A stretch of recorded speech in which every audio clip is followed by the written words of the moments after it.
Hey everyone, thanks for tuning in to another PressCast. I'm still Farbs, your host, and today I will be conversing with Abbas Muntaqim with People's Programs, which is a charity with programs for the homeless community in Oakland, and also the co-host of Hella Black podcast.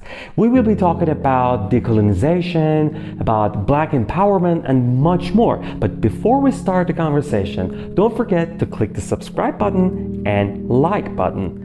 And in case you're listening to us on SoundCloud, don't forget to follow us. So if you're ready, let's begin.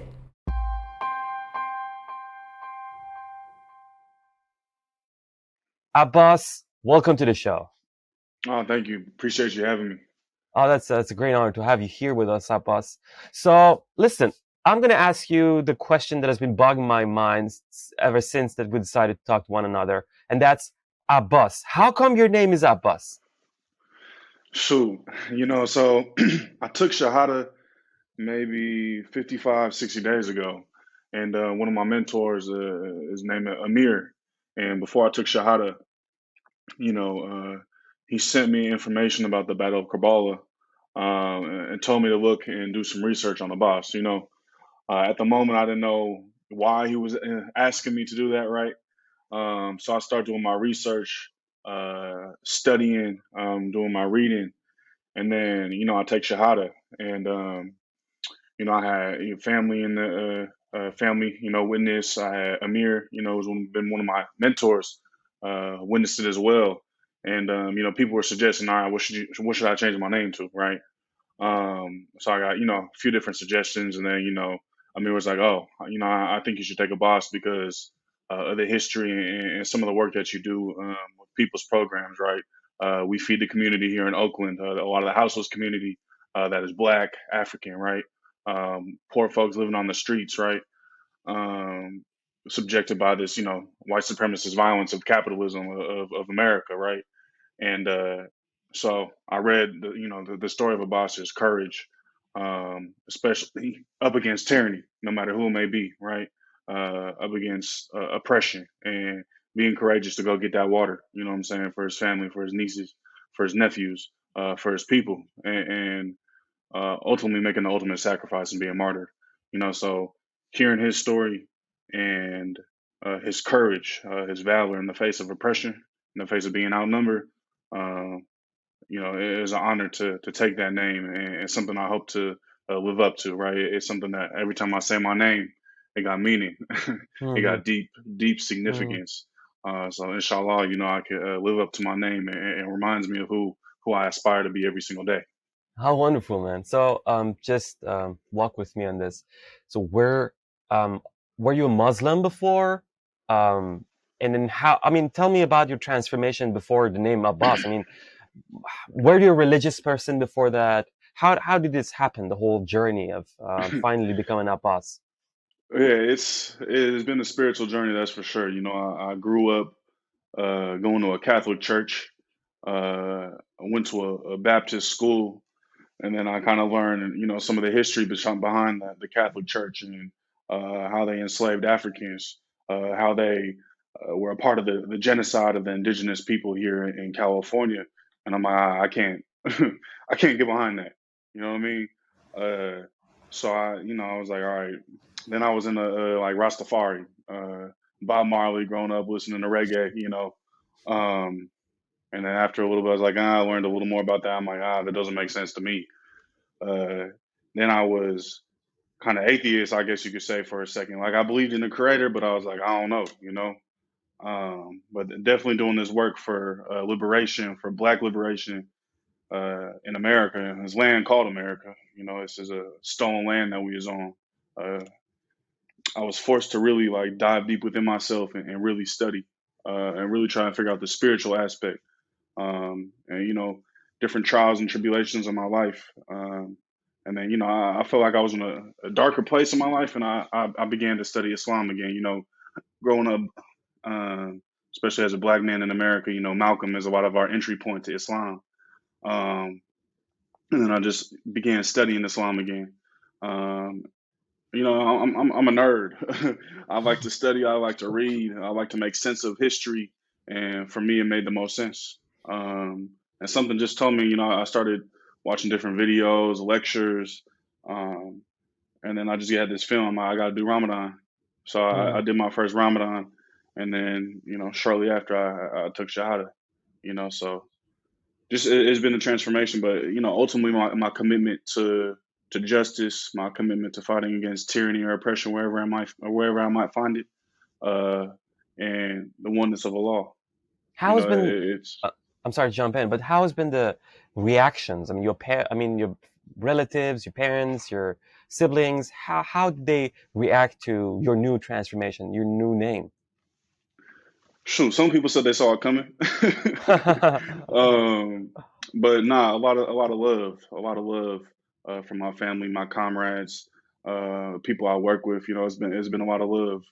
Um, yeah, it's been a good response to my transition, and ultimately, I feel like it helps aid me in the fight for liberation of my people. Right, it gives me that extra strength, and also knowing that I'm religiously obligated to fight against oppression, fight against tyranny, Mhm, whoever it may be. Right. mhm. So yeah, it's been a good response for sure. Abbas, as you also mentioned, you are the co-founder of People's Programs. Okay, first of all, give us more detail of what that organization do, and second, I noticed that you call it a decolonization program.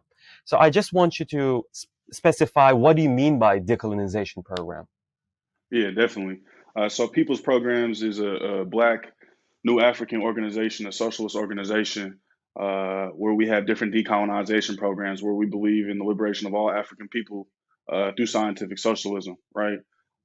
We have decolonization programs which are the evolution of survival programs which were popularized by the Black Panther Party. We see the land that we own as colonized land. And we have a saying, we say free the land and free the people. So Hmm. these decolonization programs is us building up alternatives so we can build towards a revolution, right? So one of the programs that we do have is a free food program where we feed the houseless community. We have a grocery program where we feed like the projects in Oakland and village houses in Oakland. We have a free healthcare program where we just started up, where we have a mobile healthcare clinic on wheels, where Hmm. we have two primary clinics within it, where we provide free resources for the people. And we see that as a process of building towards decolonization and ultimately to free the land from European colonial control. And we believe in developing what is the Republic of New Africa, the Black Belt in the South, 5 states in the South, where the majority of Africans are, where we can have our own government, govern ourselves, have true independence and true freedom, right? Hmm. As Malcolm X said, land is the basis of all freedom. For us, we're in a fight to free the land and have control over our destiny. So we do that through building our decolonization programs, building up systems, building up structures to aid the process of revolution. Hmm. So how did you find the funds? How do you support all these activities? Where'd you get the money? Yeah, mostly grassroots, Twitter, Mm, Instagram. Using the tools. Shoot, the master's tools to liberate us ourselves. You know what I mean?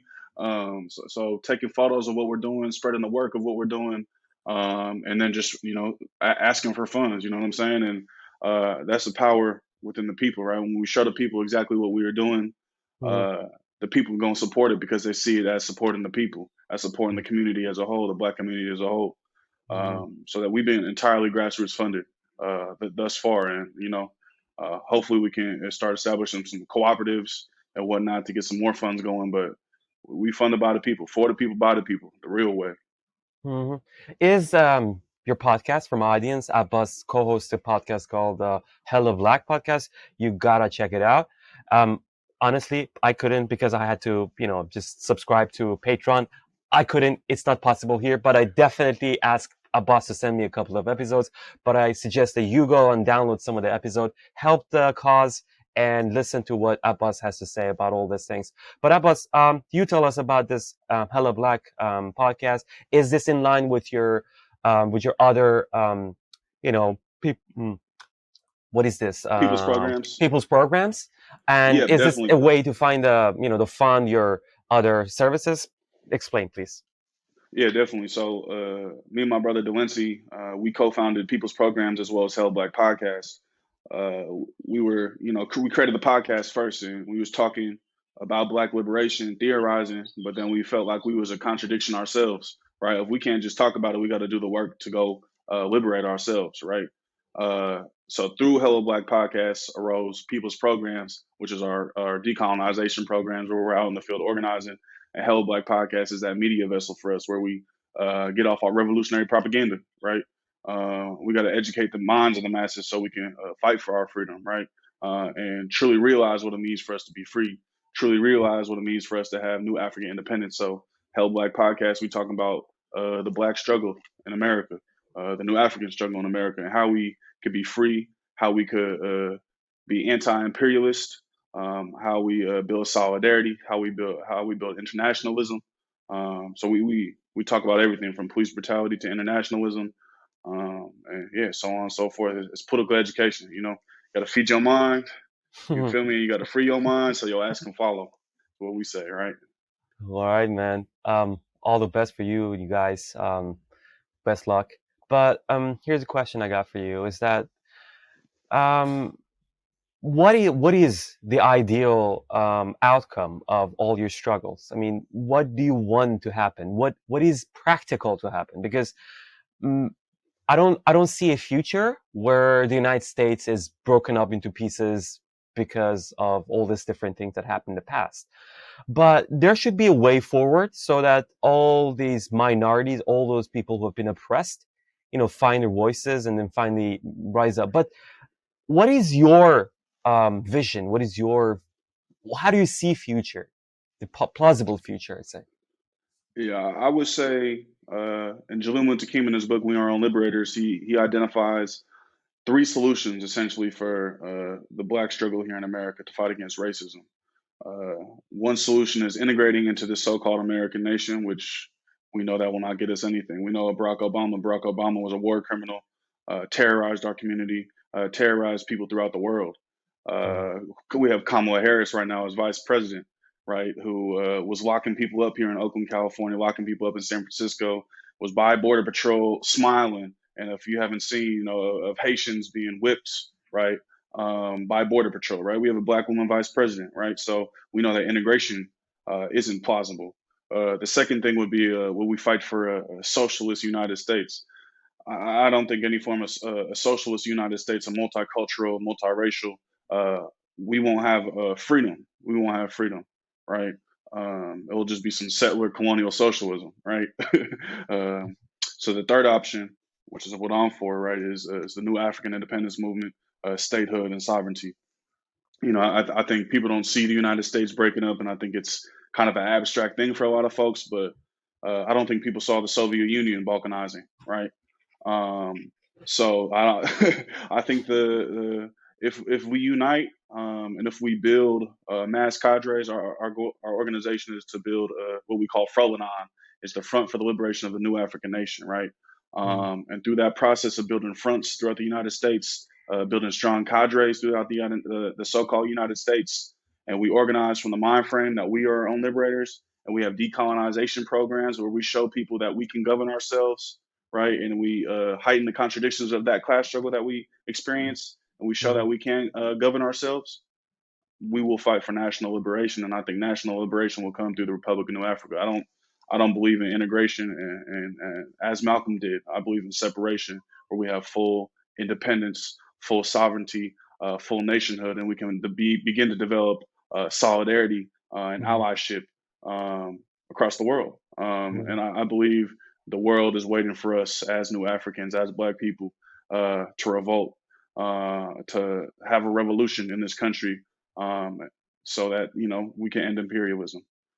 So that is our goal. Of course, it's big goals, but I believe if we fight, if we organize, and we commit to this, and we move with that spirit of we are our own liberators, we will be free. We will be free. Inshallah. Abbas, you mentioned the Haitians, immigrants who are crossing over to the United States. And for those of you who haven't seen the footage, there are border patrol guards on horseback. They're like using latrines and whips to just shoo away some of the incoming influx of migrants. So how do you deal with it? Do you get a lot of Haitians where you are right now? And I don't think you do, but just just clarify. And then what's happening with them? Is there any plans to help those people who are like right now? I think they're encamped under a huge bridge, and they're threatened to be just sent back to where they had escaped from at the first place. So what do you Yeah. say? I'll preface it by saying I'm not, the expert by no means in Haiti. But if we understand the Haitian Revolution, right, which was the overthrow of the French, and the people rose up in the spirit of being their own liberators and overthrew the French, right? The imperialists, the United States, have always had their hands on Haiti. From recently, it's found that they overthrew the government, right? You had U.S. backed contractors, U.S. trained militias that led a coup in Haiti, right? And then we also understand the Clintons post earthquake and the foundations they set up to steal resources from Haiti. So Haiti has always been attacked by this U.S. imperialists, and again, the situation in Haiti is caused by U.S. imperialism. Fundamentally, from the coup to the so-called U.S. aid, which we all know that is CIA covert operations, right?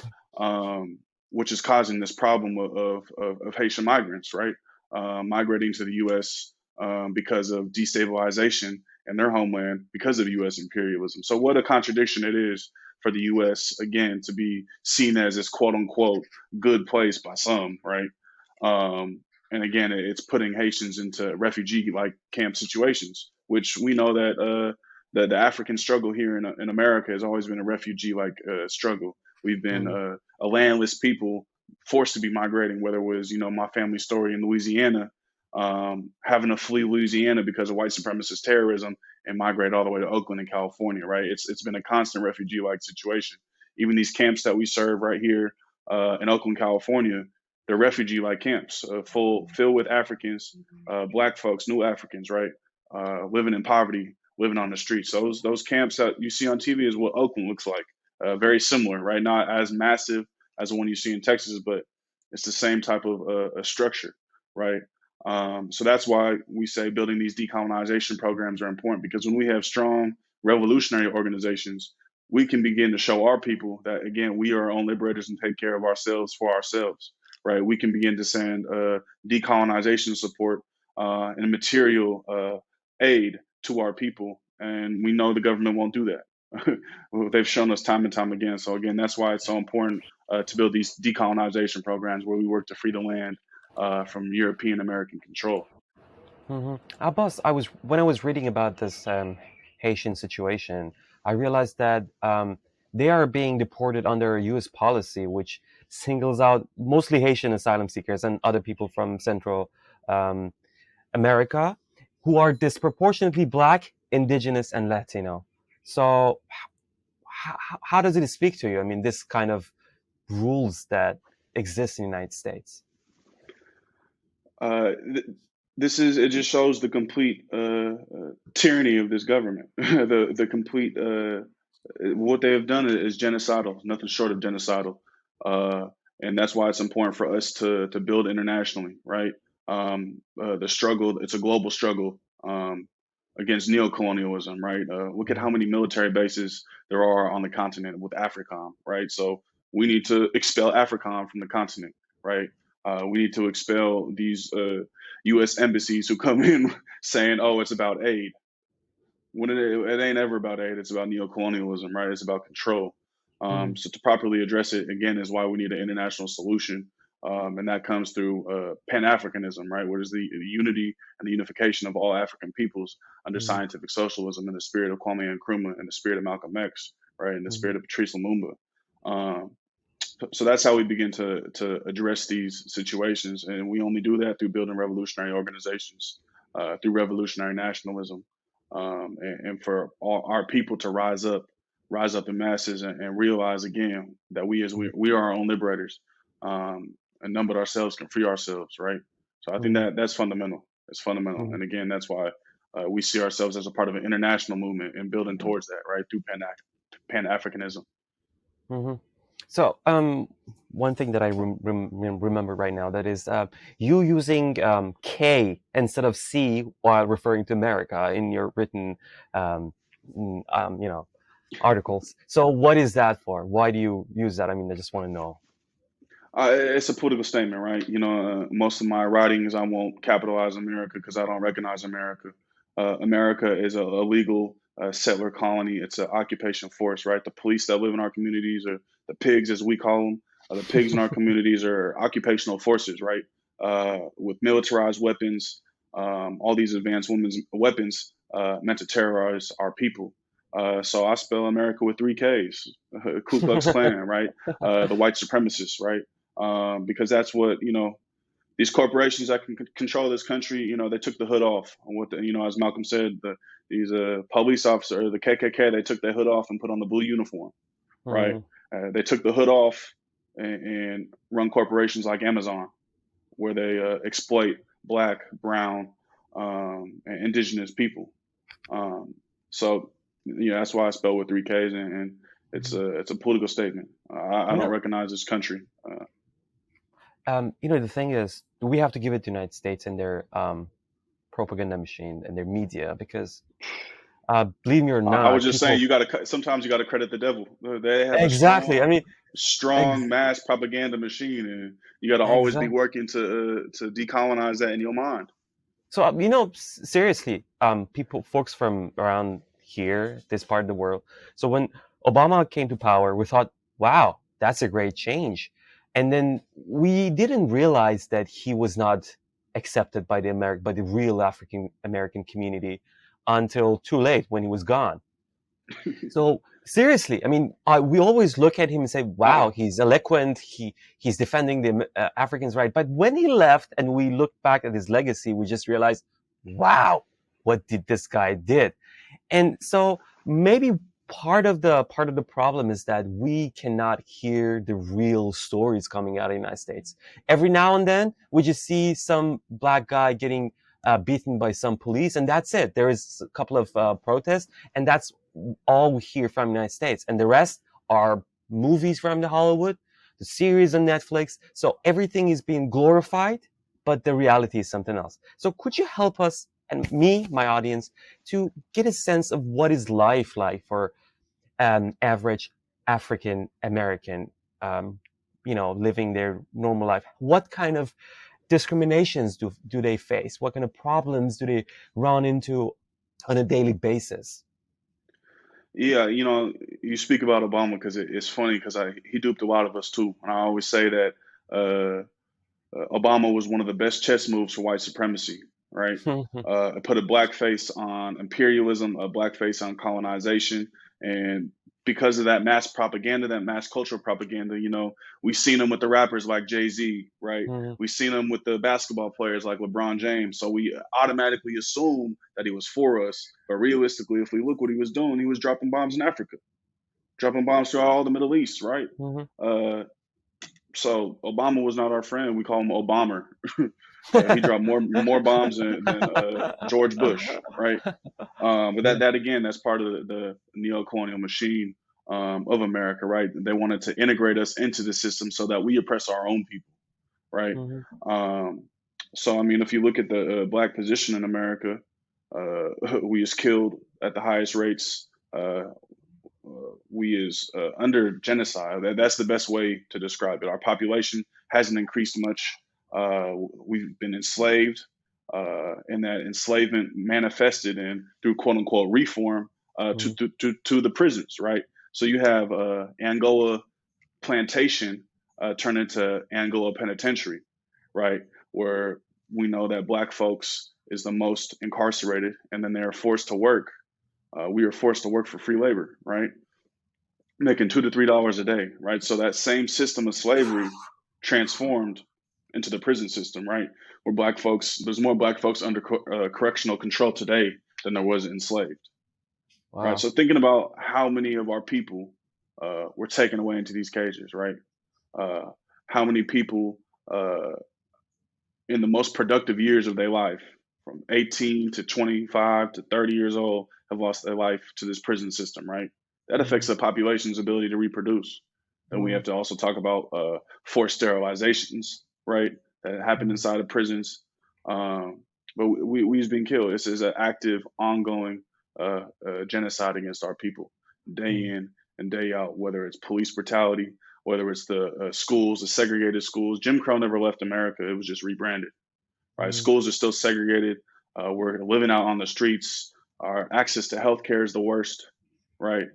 So we ain't American. There ain't nothing about us being American. We is under captivity by America, and we is forced to work for these corporations, these corporate plantations, Mm-hmm. and continually exploited day in and day out. So that's the Black experience.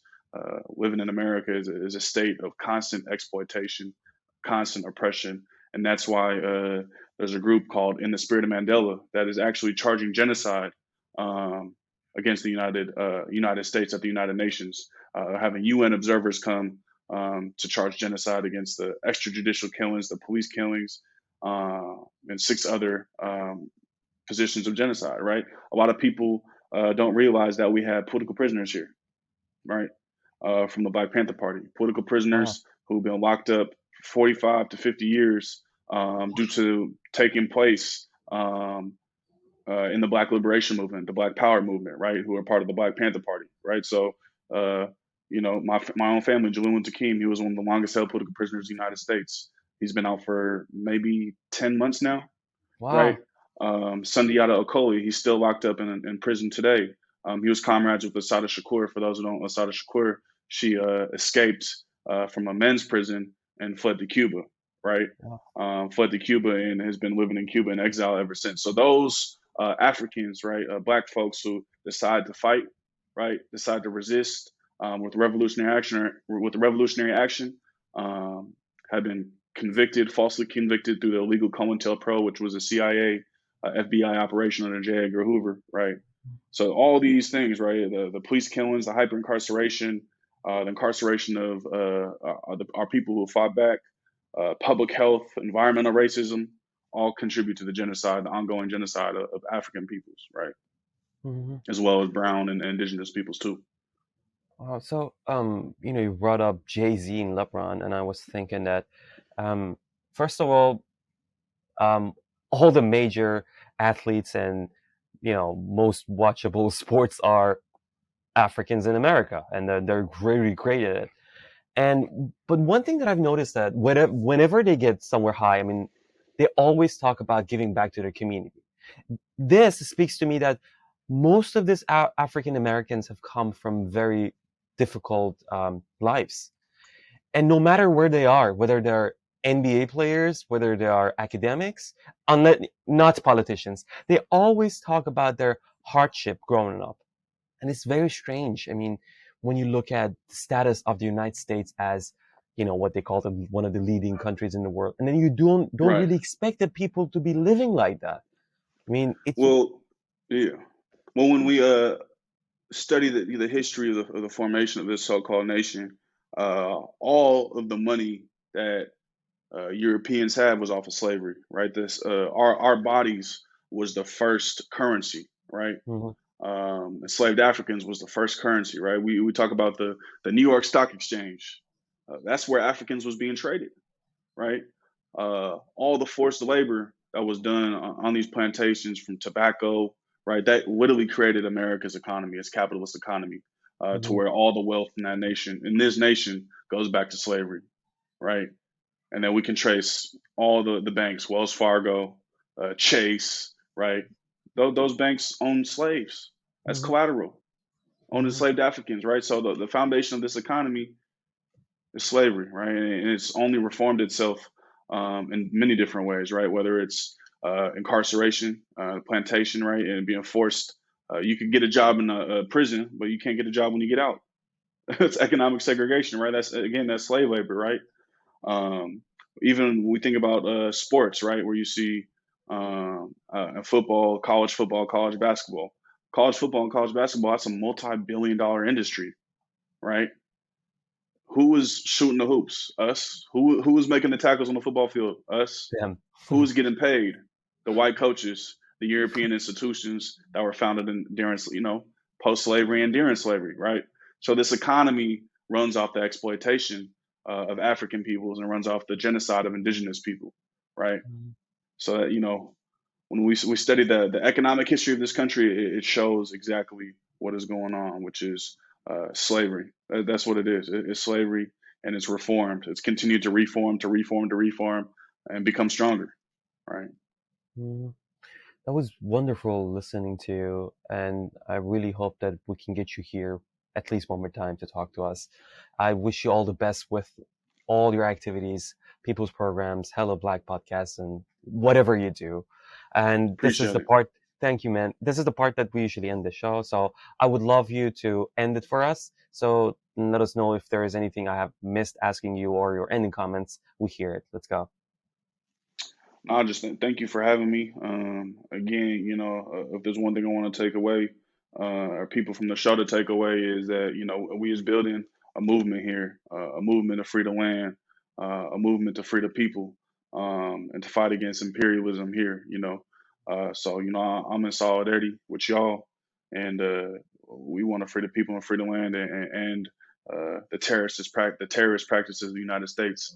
Mm. But you can, check out some of our work at people's programs, and at Hello Black Pod. You can check us out on SoundCloud, YouTube, Apple Podcasts, Spotify. There's got to be a way for me to get you our show over there. So whichever way I can, I'm gonna try and figure that out.